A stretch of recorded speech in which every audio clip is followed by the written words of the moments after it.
Bienvenidos nueva vez a un nuevo segmento de NJTV. En esta ocasión tenemos un encuentro con sabor latino, así lo pensamos porque tenemos como invitado a un jurista de América Latina que conoce todo el quehacer jurídico del ambiente del espacio regional latinoamericano e iberoamericano de primera mano. Tenemos con nosotros a Boris Barrios González, quien nos visita en el contexto de la maestría en Justicia Constitucional de la Escuela Nacional de la Judicatura, y en esta semana hemos estado hablando de garantismo penal, de las garantías del proceso en términos amplios, ¿verdad? Y en ese sentido hemos tocado temas de gran inquietud para nosotros, como sería la confrontación entre el garantismo y el activismo judicial. ¿Cómo podemos compartirle brevemente a los amigos que nos miran a través de las redes este enfoque? Gracias, mi querido amigo Aníbal. Mira, el conversatorio que hemos estado teniendo con los estudiantes de la Escuela Nacional de la Judicatura de República Dominicana se centra en el estudio de los derechos fundamentales y sus garantías, tanto en el escenario de la interpretación constitucional como en el escenario de la administración de justicia ordinaria y la justicia penal, que es un tema ineludible en cualquier tratamiento de la justicia. Para que podamos entender ese escenario, en América Latina hoy se da una confrontación ideológica en la administración de justicia entre activismo y garantismo. Y se debe a las transformaciones que luego de la Segunda Guerra Mundial han implicado una transformación de la teoría política, la teoría constitucional, la teoría jurídica y en definitiva la teoría del proceso en las reformas judiciales que hemos estado tomando de la reforma constitucional y procesal de la Europa continental. Y como los países latinoamericanos somos de alguna manera seguidores de estos modelos europeos, angloamericanos, lo que tenemos es que tener claro, Aníbal, cuál es nuestro modelo a seguir y cuál es el modelo que se implementó en la administración de justicia del Estado Nacional. O es un modelo activista o es un modelo garantista, y esto tenemos que explicarlo en función del modelo angloamericano, que es activista, y del modelo de la Europa continental codificado, constitucionalizado, que es garantista. No entender la distinción en estos dos modelos es implicar en un momento determinado una confusión de modelos y decisiones que pueden implicar una desnaturalización en las decisiones judiciales porque no seguimos propiamente el modelo. Nuestros países latinoamericanos seguimos realmente el modelo garantista de la constitucionalización del proceso siguiendo la Europa continental, porque es de allí donde viene nuestro modelo constitucional, nuestro modelo codificado.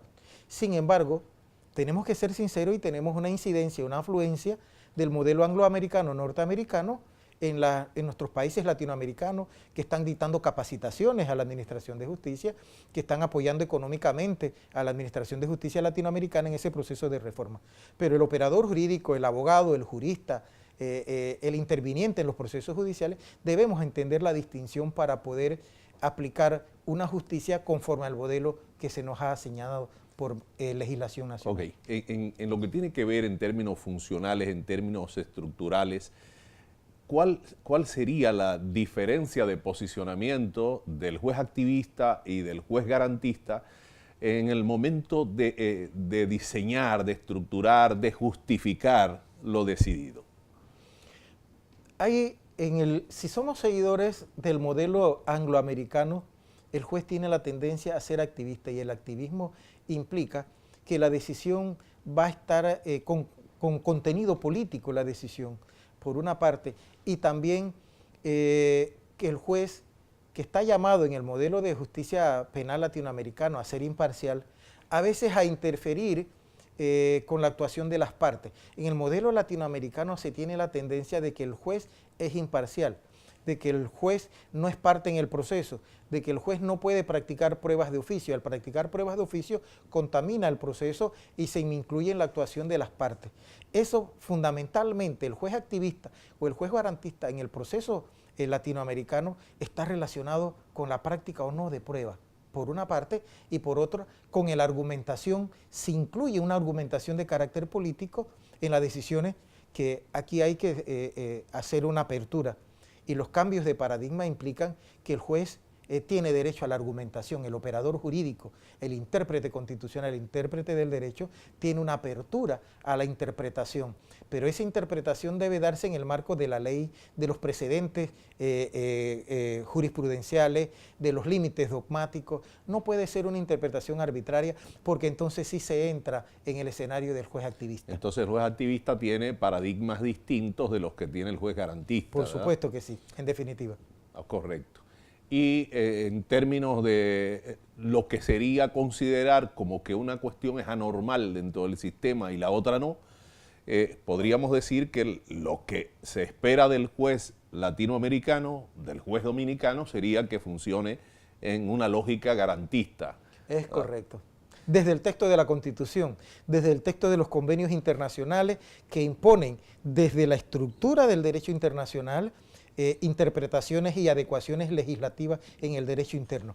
Es un poco difícil esto. En el sistema norteamericano el juez tiene cierta vocación para crear derecho, para crear reglas de derecho, según así es. Cuál sea el enfoque, como llamamos minimalista o el más abierto de crear reglas que pudieran dar origen a algunos estándares para una diversidad de casos similares. Así es. ¿Verdad? El juez de nuestro sistema no pretende crear reglas de derecho en principio, sino interpretar y aplicar la norma. Así es. El juez norteamericano o angloamericano, para ser más preciso, tiene una libertad porque no está ceñido estrictamente por un modelo constitucional que le diga cómo tiene que resolverlo, sino que funciona en base al stare decisis, el sistema de precedente, y la desaplicación de ese sistema de precedente. Lo que significa que el juez activista angloamericano, en la aplicación de la ley a un caso concreto, puede salirse del estándar establecido si la solución a ese caso no está entre los precedentes, y puede sentar nuevos precedentes. De allí que el juez angloamericano sea un juez activista propiamente.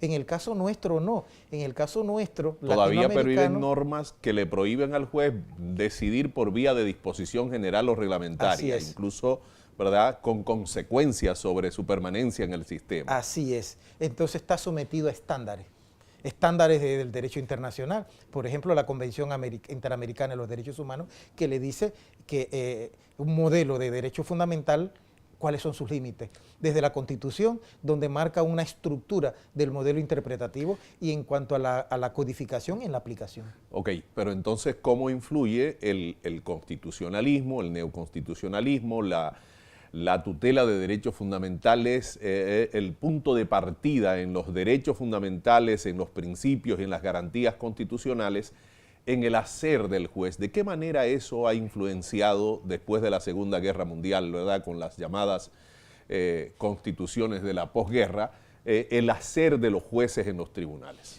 Mira, ese ha sido un cambio de paradigma profundo, Aníbal. Ese conversatorio es amplio y tiene precisamente que ver con el operador jurídico en el estado posmoderno, en el estado de la segunda posguerra, porque recordemos, culminada la Segunda Guerra Mundial, se dan los cambios de paradigma en materia política, las proclamas constituyentes que van del modelo de Estado y constitucionalismo liberal al modelo de Estado y constitucionalismo de carácter social, primero en la Europa continental, y luego esa influencia no solo constitucional, sino también codificada, porque eso trae como consecuencia una reforma de la justicia ordinaria, se sigue entonces en los países latinoamericanos, y la incidencia es directa. El operador jurídico latinoamericano tiene que estar inmerso, por ejemplo, en el control de convencionalidad, en la jurisprudencia de la Corte Interamericana. Tienes que estar inmerso en la nueva teoría de la interpretación argumentativa del texto constitucional, y tiene que estar inmerso en la argumentación de la ley con los parámetros que se establecen desde el texto constitucional, desde la jurisprudencia sentada, desde los parámetros que le impone la ley, que no puede pasar en el contexto de la interpretación. Okay, entonces, o sea, hay que escenarios. Nuestros sistemas jurídicos actuales, de algún modo, le crean un entorno normativo, unos principios y unas normas al juez que influyen en aquellas soluciones del silogismo Es decir, ya eso forma parte o está llamado a formar parte de un elemento histórico en el hacer judicial. Así es. Y una transformación, Aníbal, una transformación que el juez latinoamericano, el operador jurídico, el magistrado, el intérprete de la Constitución y la ley, hoy debe partir de nuevas lecturas, debe cambiar la cultura jurídica. Y en ese es el proceso en que estamos en América Latina, cambiando esa cultura jurídica del modelo del positivismo lógico jurídico. Por ejemplo, para el jurista, cuando hablamos de Kant y Kelsen, hoy está siendo cuestionado por la teoría de la argumentación frente al surgimiento de la teoría de los derechos fundamentales en el contexto constitucional y los derechos humanos en materia de internacional. Entonces, esos cambios de paradigma implican también cambios de lectura de nuevos autores, de nuevas teorías que plantean nuevas teorías. Y por eso en las universidades tenemos que actualizarnos en los cambios de programa, desde la introducción al estudiante de Derecho.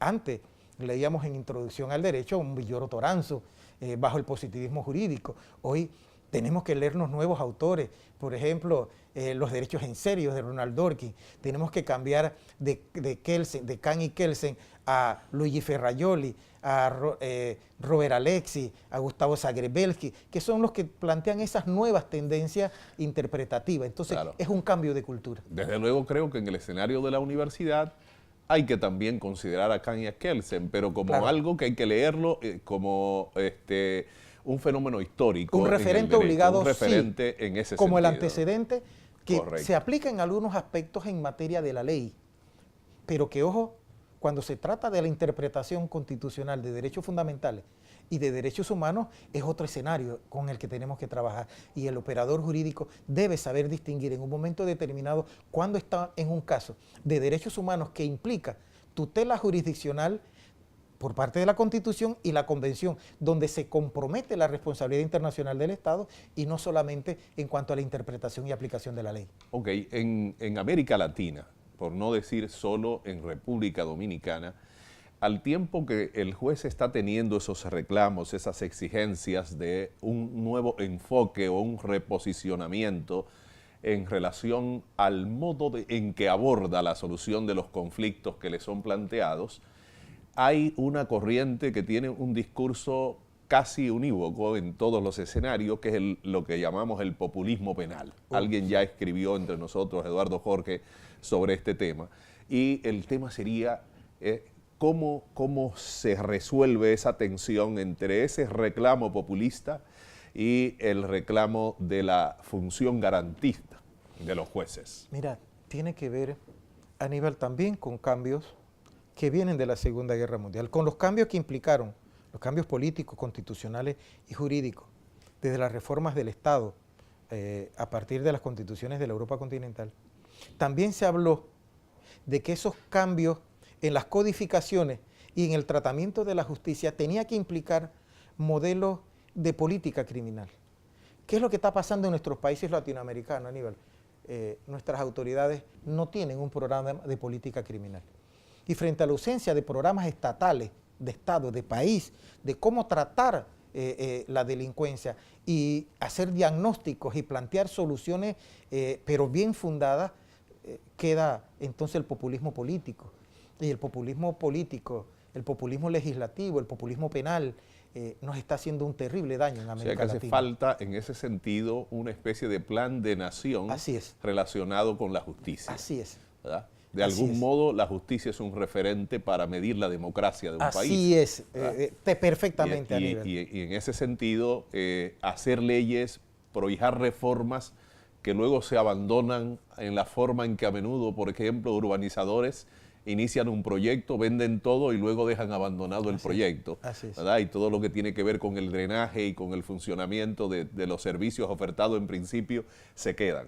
Sí. El estado, la deficiencia actual, creo que en América Latina, la crisis, porque mira, en los distintos países latinoamericanos, si nos vamos, Colombia tiene crisis en la administración de justicia penal. Perú tiene crisis en la administración de justicia penal. Panamá, mi país, tiene crisis en la administración de justicia. Y si podemos seguir mencionando, y muchos de estos países están sentados planteando y proponiendo reformas integrales y nuevas codificaciones frente a la crisis que tenemos. Hay una crisis, aquella de que hablaba Ferrajoli, de que habla Ferrajoli, ¿verdad?, en el garantismo penal, de la crisis de la legalidad que genera leer el derecho desde el marco constitucional, de los principios, de toda esa densidad que proveen los valores constitucionales al ordenamiento que de algún modo cambian todo el derecho, ¿verdad? Y eso genera una crisis. Pero igual los jueces de nuestro tiempo tenemos la crisis del cambio del escenario con la revolución tecnológica, la rapidez con que fluyen las informaciones acerca de lo decidido y la manera en que comunicamos lo decidido, que sigue siendo más o menos con el discurso del siglo XIX. Así es, y crea una crisis en un nuevo elemento que el operador jurídico no está tomando en cuenta, porque los cambios que se han dado en la administración de justicia, antes bajo el modelo del Estado liberal, el constitucionalismo liberal, podíamos hablar que una decisión judicial podía fundamentarse en aspectos como validez y legitimidad, bajo el modelo kelseniano y kantiano. Hoy implica que se agrega un nuevo elemento, que es la eficacia. Y la eficacia es el carácter social de la decisión. Y entonces estamos olvidando, el jurista latinoamericano, que la decisión judicial no solo debe resolver un problema entre las partes, sino también un problema de carácter social y hacer docencia social. Mira, hay un fenómeno que se nos está viniendo encima a nivel latinoamericano también por falta de esa política criminal, que es el cibercrimen. Y hoy los países latinoamericanos, ¿qué estamos haciendo? Estamos adicionándonos al convenio de Budapest que creó la Comunidad Económica Europea. Los latinoamericanos no somos europeos, pero la Comunidad Económica Europea elaboró un convenio para controlar el Internet, el cibercrimen, la libertad de expresión en las redes sociales. Y ha logrado que Latinoamérica se circunscriba a ese convenio. Desde el punto de vista internacional, a mí me parece bien, porque debe ser una unificación a nivel internacional, porque el ciberespacio va más allá de la frontera y el delito cibernético va más allá de la frontera. Pero nuestros países latinoamericanos nos hacen priorizar en temas de política criminal cuestiones que no son un problema para nosotros. Así es. O no lo son en la magnitud que para los países centrales, los países del primer mundo. Y entonces tampoco nuestros países lo toman en la debida seriedad, estableciendo programas para su adaptación. Porque ¿qué es lo que deben hacer los latinoamericanos en política criminal? Bueno, tomar el convenio que firmó el país y nombrar unas comisiones que se dedican a su adaptación al modelo de país que tenemos. Entonces no lo estamos haciendo correcto y eso nos trae entonces las crisis en el modelo de administración de justicia, porque cuando se le presenta eso a un juez, el juez tiene que resolver con lo que tiene que resolver con el modelo interpretativo que tiene, pero si no se le da en un programa de política criminal parámetros que le ayuden a resolver conforme a la lógica planteada desde el convenio internacional, desde una estructura de Estado o de una visión de país, el operador de jurídico entonces tiene que trabajar con lo que tiene. Lamentablemente esto es solo una cápsula y llegamos al final de este encuentro de NJTV. Muchas gracias al doctor Boris Barrios González de Panamá, de América Latina, que ha estado con nosotros hoy en este diálogo tan interesante.